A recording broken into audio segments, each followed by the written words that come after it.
Good morning, Titans. Today is Friday, March 20th. I'm Tamia Chanel. And I'm Kyle Swanigan. So, Tamia, how were your midterms? They were pretty stressful, but I ended up passing all of them. Yeah, I feel it. But luckily, spring break is on its way fast. Well, we just got to get through today and Friday, and we'll be on our way. That's right. So let's get on with the show. In academic news, a program that has been helping students in the Antelope community, AVID, faces discontinuation at the end of this year. Charles Lemon and I found out why. This year marks the 7th and final year of a program that approximately 800 Titans have come to know and love on campus, AVID. The discontinuance of the Advancement via Individual Determination program throughout the district has been a constant discussion amongst administration. The decision's been going on for several years, actually. We've been evaluating the AVID program, its efficiency, effectiveness, its impact on our master schedule, its impact on students, and it's a conversation we've had for a while. I talked with Ms. Raybuck, and we just felt now was the time to kind of dissolve AVID in its current form, but hopefully move it into something that all kids can benefit from, not just a class at each grade level. In regards to a program for the academic success of students, the effects it would have on those who have been involved in the program is one of the utmost concerns of AVID instructor, Miss Chastity Raybuck. I think it's going to be disheartening for them at first. I think it's going to shock them. I think a lot of them will be sad, but I also think that they'll be able to see, we'll be able to keep a college-going culture. We'll be able to keep some sense of that family atmosphere together. So I want them to understand we don't need a class to be that family. Despite the affectionate feelings students and teachers have for the program, AVID's termination had been determined due to the progress Antelope High School has made in academic success. You know, AVID was canceled first and foremost just because it's a duplicated service and it's in many ways kind of run its course. I say that because Antelope High School already has a very successful college-going rate as it is.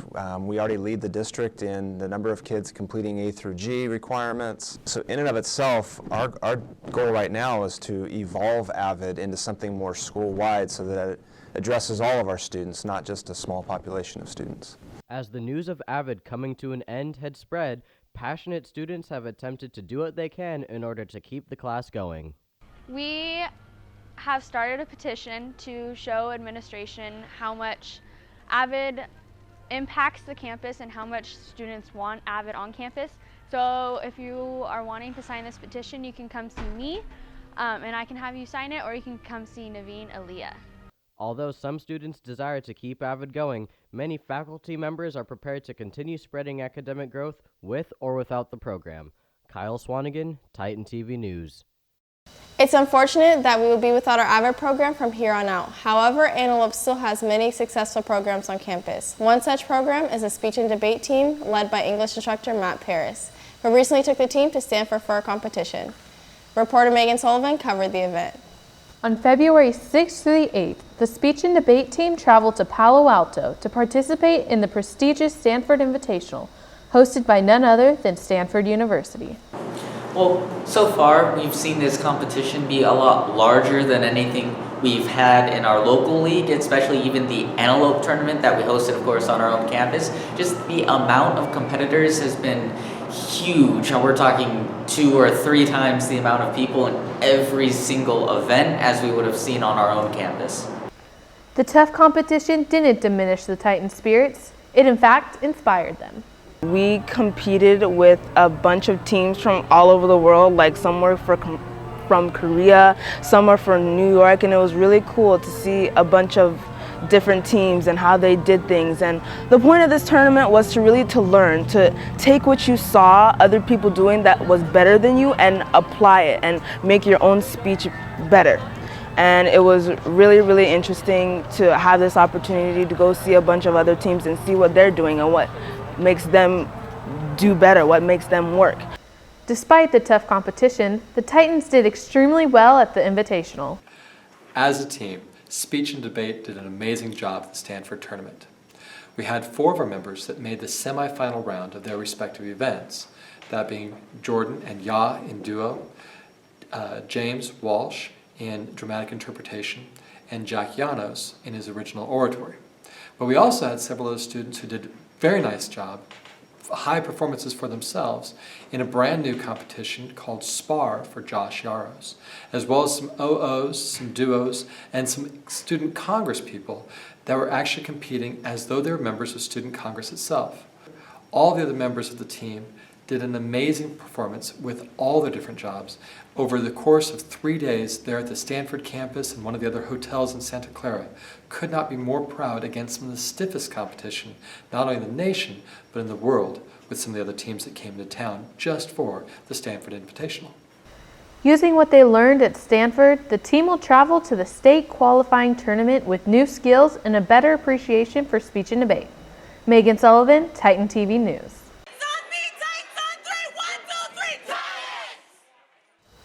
It's impressive how dedicated some students are to their programs. Speaking of dedication, Pennies for Patients has made its way on campus yet again as a part of the Boys vs. Girls Spirit Week.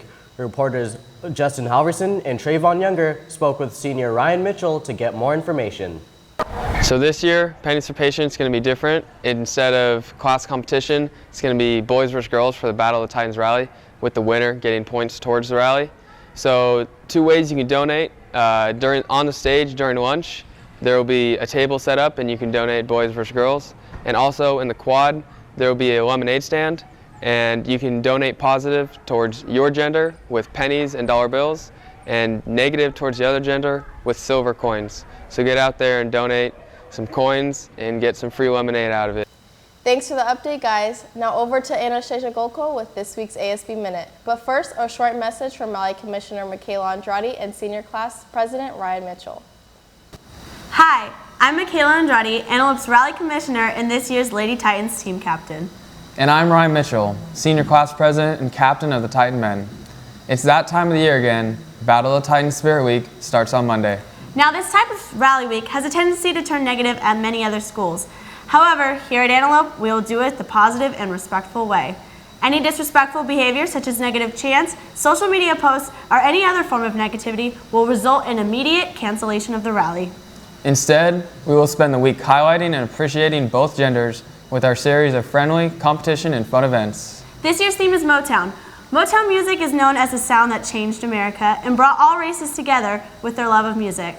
That's right. By the end of next week, boys, girls, staff, and students, we will all be united by our love for Antelope. Hope you all get involved. Let's have a good week. Hello, Titans. This is Anastasia Golko from the ASB Minute Student Gov Publicity Committee. Get ready, Titans. Our rally is approaching quickly, so get ready for next week's Spirit Week. The Battle of the Titans Spirit Week is a time when male and female Titans unite together in positive competition. All of our Spirit Days are non-stereotypical and highlight all Titans. Monday is Hall of Fame Day, so you can wear anything that represents your achievements or any famous person's achievements. Tuesday is Timeline Tuesday, so dress in the past or future. Also, don't forget, Skate Night is at Foothill Skate at 7 p.m. and is stoplight themed. Wednesday is Fast Food Day, so dress in your favorite fast food attire.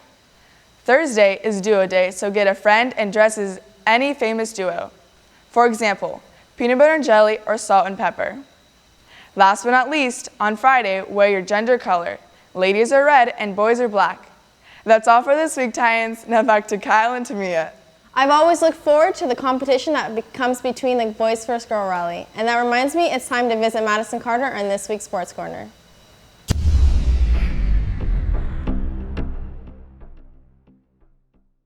Good morning, Titans. I'm Madison Carter in the Sports Corner. Wednesday night, the varsity ladies soccer team traveled to Del Campo. They didn't come home with the win, but they didn't lose either. The teams finished tied at 0. Monday, the girls struggled against Consumnes Oaks and were defeated at home 5-3. Caleb Coates and Jeremy Coberlin have the highlights. Monday night, the Lady Titans varsity soccer team hosted the Consumnes Oaks Wolfpack in a Capital Valley Conference game. The Titans did not start off strong, allowing 3 goals in the first 20 minutes of the game.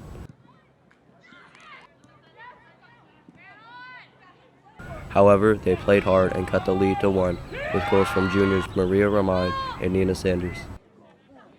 The Titans ended the half, showing 3-2. even though the Titans kept fighting in the second half, with a goal from sophomore forward Jordan O'Roy and the Titans goalkeeper Audrey Steffen having a total of 13 saves. It was not enough to stop the Wolfpack from scoring another 2 goals for a 5-3 victory over the Titans. Caleb Coates, Titan TV News.